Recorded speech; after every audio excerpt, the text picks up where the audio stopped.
In my last video, I discussed the scourge of hypertension in Trinidad and Tobago and what was the extent of it. I was also baffled as to why salt was not given more prominence in the national discourse to address this scourge that Trinidad and Tobago has. In this video, I'm going to show the role of salt in the value of your blood pressure coming up. Hi, I'm Howard Spencer of Spencer's Whole Food Plant-Based Eats and Treats. Now, usually one of the things that some people might say, especially someone who may have been recently diagnosed with hypertension, the doctor advised them that they need to cut down their salt intake. But doctor, I need salt in my body. I need it to do certain things. Now, that's not entirely true. What you need in your body is sodium. Now, sodium is an essential human body mineral. It is the main cation in your extracellular fluid. Now, what do I mean by that? Now, our body is made up of cells, but these cells are not like packed together like right next to each other. In between these cells, there is a space in between these cells called the extracellular matrix. And in this matrix, there is fluid in that matrix. So, extracellular fluid. And sodium is the main cation in that extracellular fluid.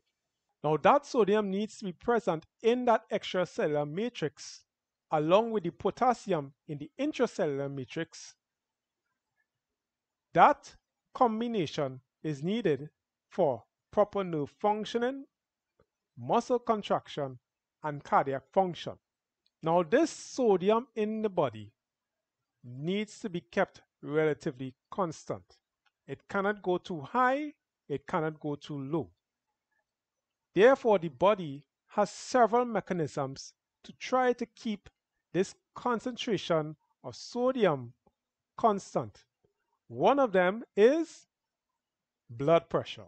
Now, our blood pressure has two main important functions. Number one, tissue perfusion. Tissue perfusion is simply the delivery of oxygen and nutrients to the tissues in our body. This is done via the circulatory system in our body, or in simple terms, through our blood and blood vessels. So therefore, when one is suffering from low blood pressure, one of the risks that individual faces is the less than optimal delivery of oxygen and nutrients to the tissues. This is why people who are suffering from low blood pressure, they are prone to episodes of dizziness and fainting because not enough oxygen and nutrients is being delivered to the far-reaching tissues in the body, one of them being the brain. The second important function of blood pressure is controlling the sodium amount in the body, or controlling the sodium concentration in the body, which plays a big part in determining the extracellular fluid volume. Now, as I said before, the body wants to keep this concentration of sodium in the body constant. Therefore, when we eat large amounts of salt, that salt is absorbed in the digestive tract and is carried about in the bodies. And what happens is that because this amount of sodium in the body is more than what the body is designed for, the serum sodium concentration in the body rises. This sets off a whole different set of processes in the body. One of the processes that is set off in the body by this increase in sodium concentration is that a signal is sent to the brain saying, I am thirsty. The body responds to this thirst signal by drinking fluid. whether it be water or fruit juice or sodas or any fluid that we are allowed to drink safely. Now, also at the same time, the body releases a hormone which causes the kidneys to conserve water. So this has the double-edged sword of fluid coming into our bodies via us drinking it. And the kidneys is conserving water, so therefore water is not being passed out through our bladders out through the body. So therefore, what happens is that the body conserves the, the, the fluid in order to get the serum sodium concentration back to its rightful place. However, once the sodium concentration has been rectified, we now have another problem on our hands.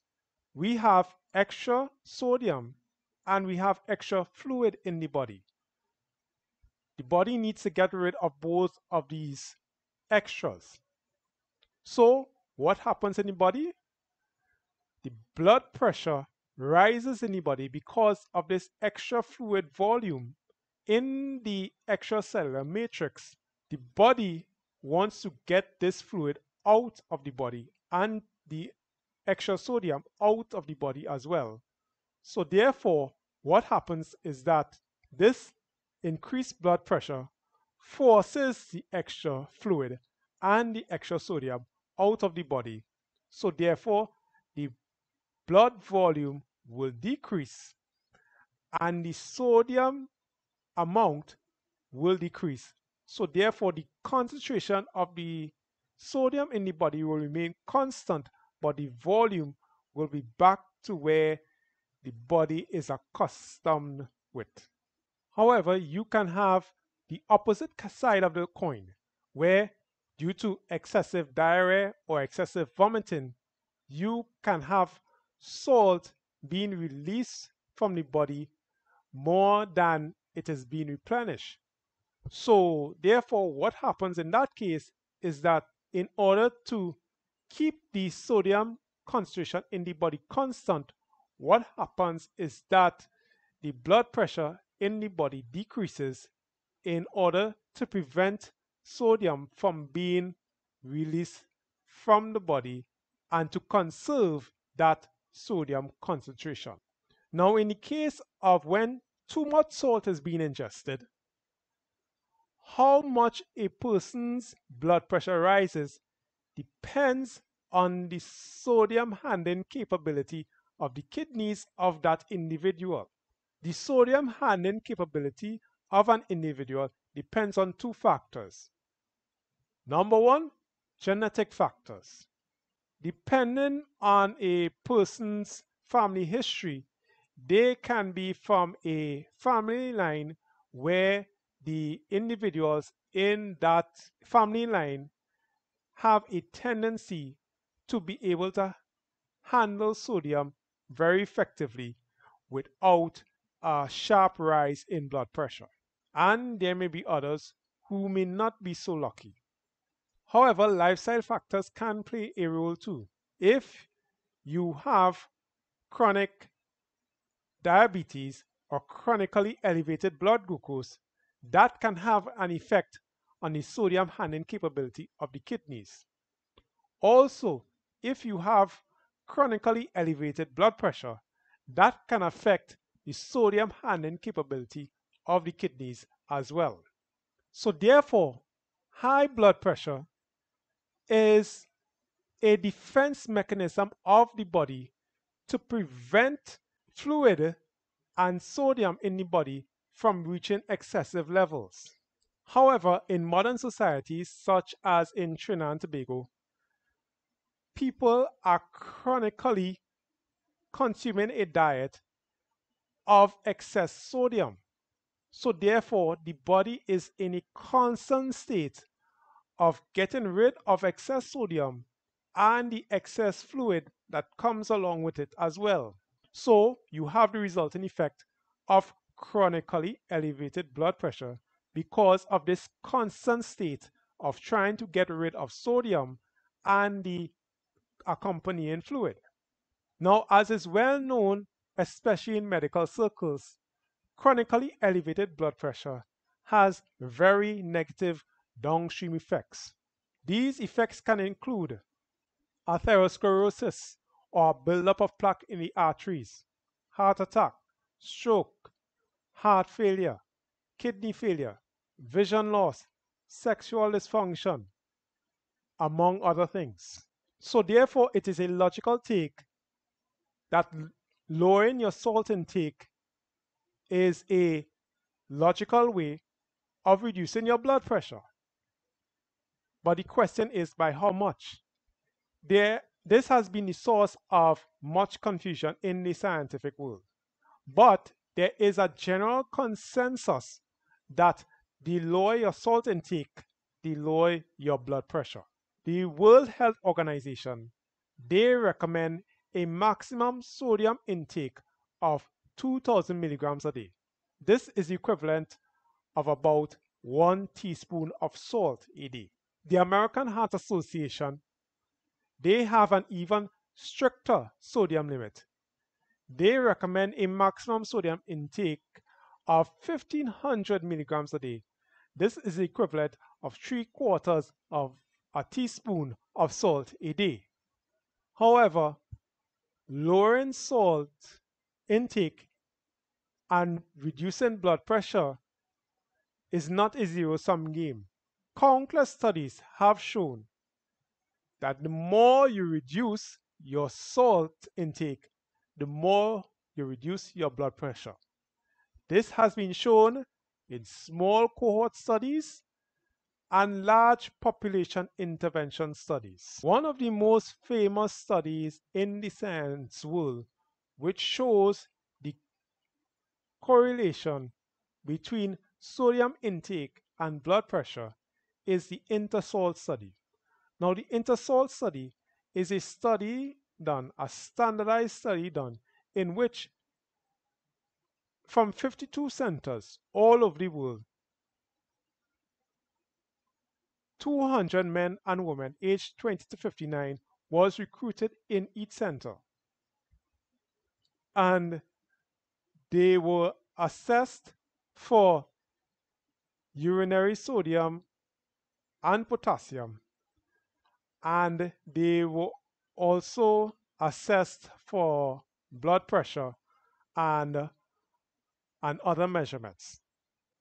So one of the things which I want to bring up in this study with respect to this video is this. In Trinidad and Tobago, one of the major NCDs that Trinidad and Tobago is dealing with is hypertension. The hypertension prevalence in Trinidad and Tobago, as we know, it's almost around 30%. However, one of the things which was interesting from this study was that Trinidad and Tobago was one of the countries in which a center was chosen for this study. The place which was chosen for this INTERSALT study from Trinidad and Tobago was Plymouth. Now, Plymouth is a rural village in Tobago.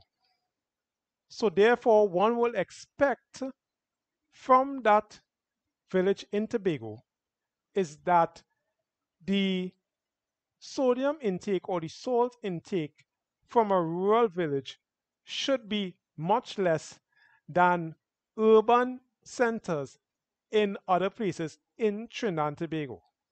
However, in this small village of Plymouth, in which 200 men and women were taken from and assessed for sodium excretion and blood pressure, it was found that in that rural village of Plymouth,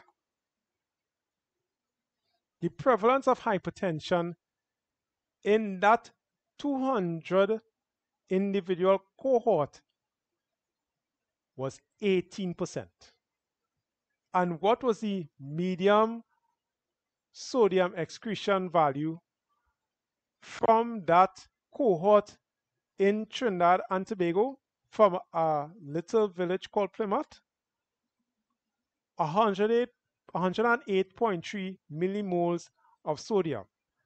Now, if one was to calculate that to milligrams, that will equate to almost 2,500 milligrams of sodium.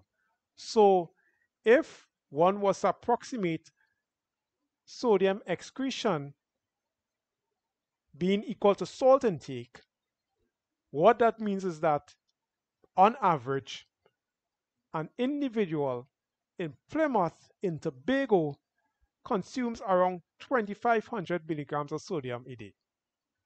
Now, mind you, what was the limit set by the WHO?